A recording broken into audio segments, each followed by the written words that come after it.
उपस्थित सभी माननीय आदरणीय शिक्षकगण,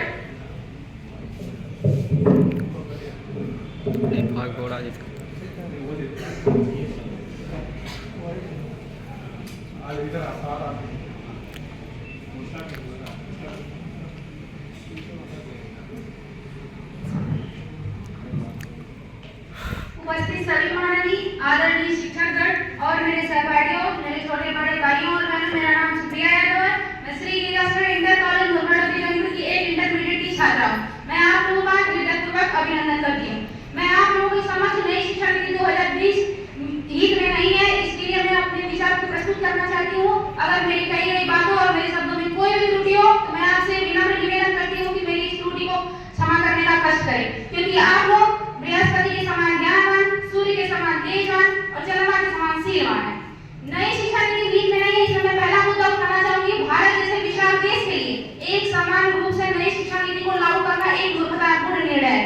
130 करोड़ आबादी वाला देश जो अपनी विविधता के लिए पूरे विश्व में प्रसिद्ध है, वहाँ भला कैसे ही एक समान की शिक्षा नीति चल सकती है। दूसरी मुद्दा मैं ये उठाना चाहूंगी कि नई शिक्षा नीति में प्रस्ताव रखा गया कि 5वीं क्लास तक के बच्चों को उनकी मातृभाषा सिखाई जाए, जिससे उनका दिमागी विकास हो। माध्यम को चुनने का अंतिम फैसला राज्य सरकार के ऊपर छोड़ दिया गया। केंद्रीय भाषा को पढ़ने और समझने से हमारे देश में असंतुलन की स्थिति पैदा हो जाएगी। मैं श्रोतागण आप लोगों से पूछना चाहती हूँ, मान लीजिए कोई बच्चा 4वीं क्लास में है और वो उस समय दक्षिण भारत में है। अगर उसी समय उसके माता पिता का तबादला उत्तर भारत में हो जाए तो क्या वो बच्चा वहाँ की मातृभाषा सीख पाएगा? क्योंकि उसने दक्षिण भारत में तो तमिल और कन्नड़ भाषा सीखा होगा। इसलिए मैं कहना चाहूंगी कि पढ़ने के लिए एक माध्यम का होना अत्यंत आवश्यक है, जिससे हमारे देश में एकजुटता बनाई जा सकती है। इसके लिए मैं नई शिक्षा नीति के विपक्ष में हूँ।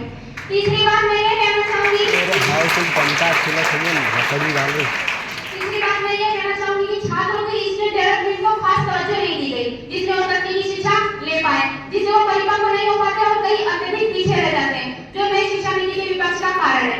अगला मुद्दा मैं पाठ्यक्रम को लेकर उठाना चाहूंगी। हमारे विषय में कोई ऐसे पाठ्यक्रम नहीं है जिससे उनको संस्कृति और सभ्यता का पता चल सके। अगर वो पाठ्यक्रम दोबारा नहीं लगाएंगे तो हमारे आने वाले युवा जो इस संस्कृति और सभ्यता से वंचित रह जाएंगे। दूसरी तरफ अगर हम पाठ्यक्रम की बात करें तो सभी विषय में एक पाठ्यक्रम एक सीमित दायरे में रखा गया है, जिससे वो पढ़कर एक अच्छे अंक प्राप्त कर सकते हैं। अगर उन्हें कहीं IIT, NEET या NIT किसी की भी परीक्षा देनी हो तो एक छात्र से कहीं अत्यधिक पीछे रह जाते हैं, जिससे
शिक्षा का मतलब ये नहीं कि जिंदगी में सफल हो जाए। जिंदगी में सफल होने के साथ साथ एक अच्छा इंसान बनना भी अत्यंत आवश्यक होता है।